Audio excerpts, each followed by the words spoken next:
I have specifically put aside time to brainstorm because, I'm an activist. I have been for 5 or 6 years, and I come up with ideas and I implement them, and sometimes they work really well and sometimes they don't, but that's all just part of the job. But anyway, so I was thinking about all of the problems in Australia, and my goodness, there are a lot of them. And I was thinking, okay, so which ones do I want to focus on, and which ones am I most passionate about, and which ones can I actually affect change? And this is my whole brainstorming exercise. Now, at the end, I definitely do have a solution, so bear with me on this, okay? Go through this little journey with me. I promise it won't be too long, but I will show you the short parts. Okay, so I started thinking about all the problems, and oh my gosh, okay, when you start thinking about all the problems, you get pretty overwhelmed because there's so many of them. And during COVID, all the activists, or the freedom-minded activists, were really united on this one mission, and that's why it was really effective, and we had that massive protest in Canberra and things like that. But now it's different because there's so many different problems. Naturally, people have decided to go with the things they're most passionate about, or things that actually affect them. Anyway, so I was going through the problems, and okay, so net zero is a big problem for me, and what's even a bigger problem is that Australia should be the Dubai of Asia. We should basically have free electricity. We should be doing things like offering companies 10 years free electricity to come to Australia and build factories to give Australia jobs. We could be one of the richest countries in the world, at least up there. Our resources are just out of this world. But instead of keeping those resources to grow our economy and to create more jobs here, we're literally giving all of our resources to other countries. Like, for example, China. I mean, we send our coal to China and they burn it anyway. So we're not even saving the environment. We're literally just handing it off to someone else to ruin the environment. So what's the point of this whole net zero? Okay, we won't burn it, but we'll give it to someone else to burn it, and they can grow their economy with cheaper electricity. And then our gas, we literally give our gas away for free basically, and other countries on-sell it for more. It's insane. And like, we could be mining all of this stuff in Australia with our own Australian workers, but instead miners like Clive Palmer, they actually just sell the rights for other countries to come and mine it. We don't even mine it ourselves, right? And then, anyway, the point is that's a big problem, okay? Then we've got high taxes. Then we've got education problems where they're teaching basically gender ideology to preschoolers. And we've got the crime rates in Victoria especially, that's just beyond like recognizable in Victoria at the moment. And then in Queensland, there'll be people that are really passionate about the fire ants problem because basically the government is sending in people to spray these people's farms, which is ruining their crops and poisoning their animals, and there aren't even bloomin' fire ants there, okay? And then in New South Wales, there's big bee things happening. They're coming and killing all these bees, even though they don't have this particular disease that they say that they have. Anyway, the list goes on, and then you've got the under 16 media ban coming up, which means that every adult is going to have to age verify themselves. And guess what? If you don't have an ID, don't worry, because they've got facial recognition, and the facial recognition will see how old you are and blah, blah, blah. That really bothers me. Oh my gosh, there's so many problems. Anyway, so I was thinking about all these problems. So this is like hours and hours of brainstorming.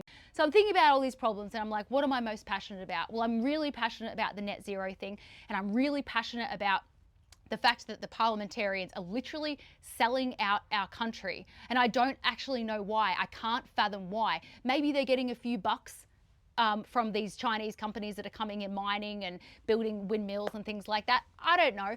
But I'm like, they're actually selling out the country for their own kids and grandkids too. Anyway, so I'm like, okay, what can I do? All right, so, Matt Canavan's really, really popular and he's talking a lot about getting rid of net zero. So I was thinking, okay, so I can make a petition, maybe I can get like 75,000 signatures, and I can add those people to my database, which will create more things later on.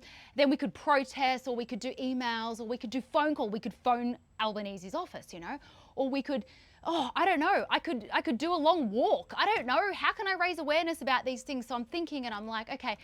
And then I realized, wait, I've tried all of that. I've done all of that. We've done all of that together.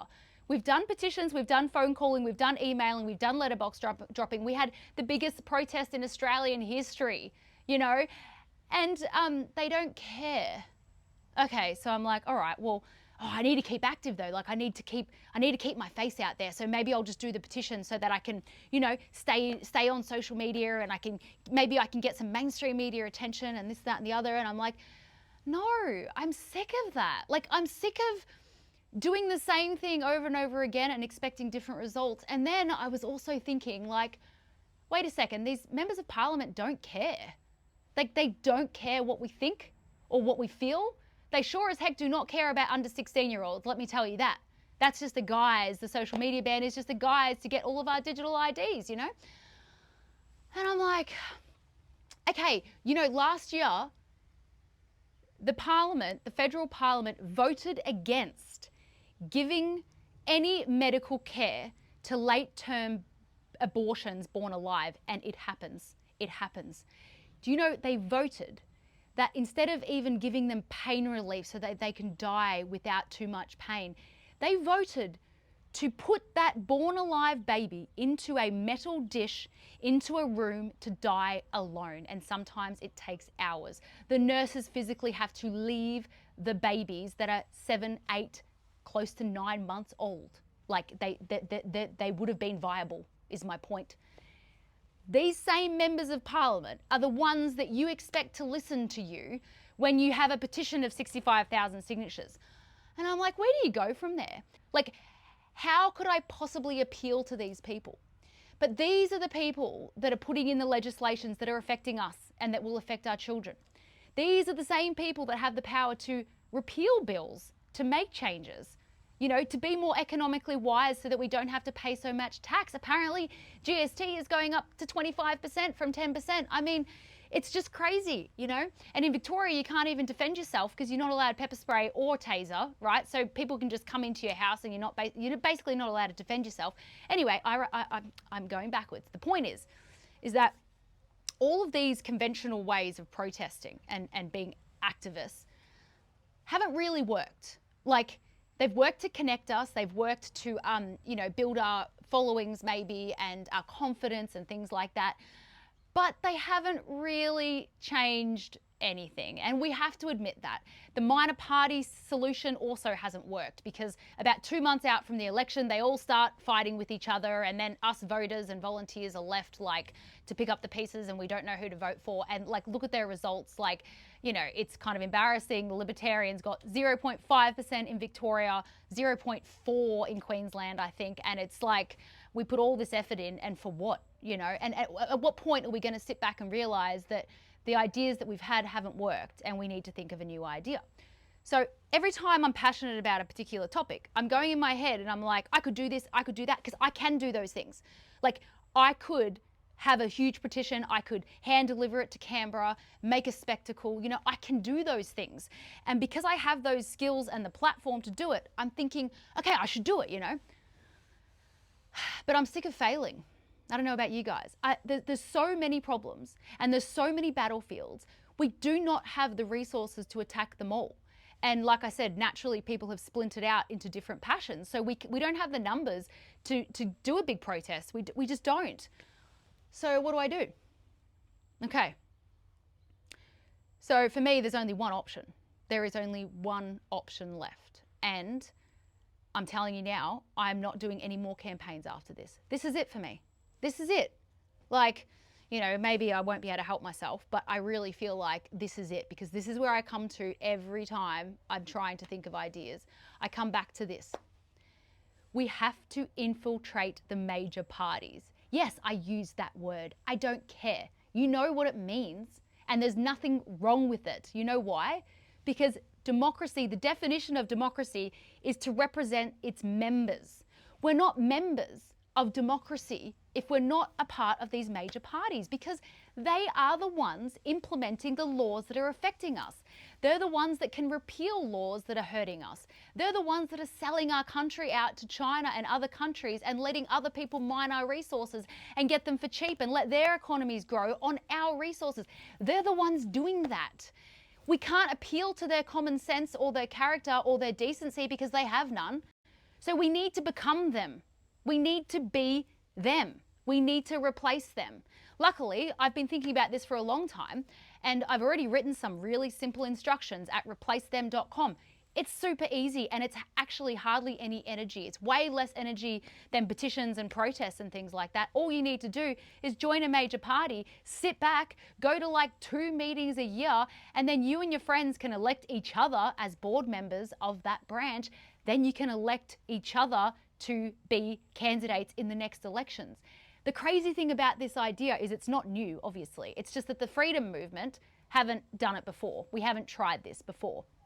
But it's low energy, high impact, but it will take time and patience and strategy, you know, like so every state is a little bit different, and you're going to have to figure out what your state rules are. In some states, you have to be a member for over a year before you get voting rights to vote for pre-selections or to vote for executive boards. In Victoria, it's 2 years, right?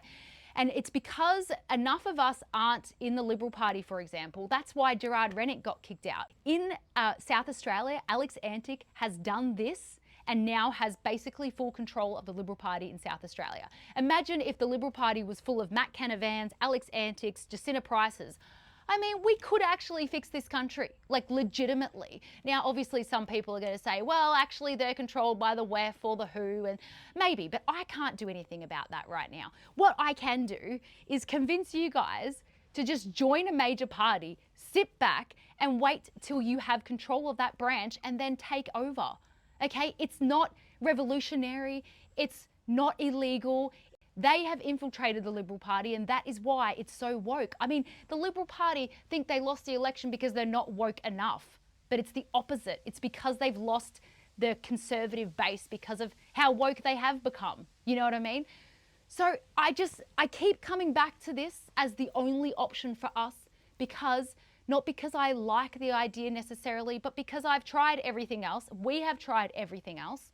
Okay, and the only other minor party that has any chance of making change is One Nation. They get votes, and they're getting more and more votes every time. But even they cannot repeal legislations without the help of other parties, okay? They can make a lot of noise, and they do that, and that's great. So if you really can't bring yourself to join a major party, I totally understand. At least join One Nation. You know, the other minor parties, no offense, I respect you guys a lot, but yeah, it's not working. Like, there's a point where you just like realize that, you know, hey, my energy might be better spent somewhere else. That's not giving up. That's recognizing reality. I mean, you know, it is what it is. But this is what I'm going to campaign for. This is all I can campaign for now, because this is the top. It's the top. They're the ones making the decisions that are hurting us. So we need to be at the top. Everything else is just noise and fluff and energy, right? I mean, prove me wrong, right? I plan to go to college campus, like university campuses, and do interviews and encourage young people to get involved in mainstream politics. I don't even care if you join the Labor or the Liberal. I don't care. We just need passionate, good people to join either major party, because we've lost our voice because we're not participating in democracy anymore. We're on the outsides, we're on the sidelines, yelling and screaming, trying to get attention. And we get a bit of attention here, there, and everywhere, but not enough to make change. So we're actually just beating our head against the wall. You guys get what I'm talking about. The definition of insanity is to do the same thing over and over again and expect different results. So if you don't think this is a good idea, that's fine. But surely rational people can understand that it is the only way to make change in this country is to become the decision makers. Now, don't tell me what you're doing. Don't tell me if your group is joining the Liberal Party. I don't need to know. This is a grassroots, organic idea. If you like the idea, run with it. There's no way of us knowing if it's working until 3 or 4 years down the track, when the Liberal Party, for example, is full of freedom lovers who stand up for this country and stop selling it out, right? It's worth a shot. You can do it at the same time as doing your other campaigns, and talk to your friends about it and see what they think. But this is all I'm going to be doing. I do not have the energy to fight everything all the time. Otherwise, I'm going to lose all my energy, and then I'm going to have nothing for anybody. And that shouldn't be expected of us. So, you know, it's worth a shot. And if this doesn't work, I'm basically going to tell everyone to just pray, because maybe that's going to be the only way to fix this. Maybe we've forgotten about prayer, and that's why we're in this mess in the first place. I don't know, but that's my that would be my last idea, but this is my second last idea. So give it a shot. Put a comment in this video. Let me know what you think of the idea. Don't tell me if you've joined, okay? But go and check out replacethem.com. All the instructions are there. It's super easy, easier than anything we've done before, basically. So good luck. I might see you at a major party branch soon.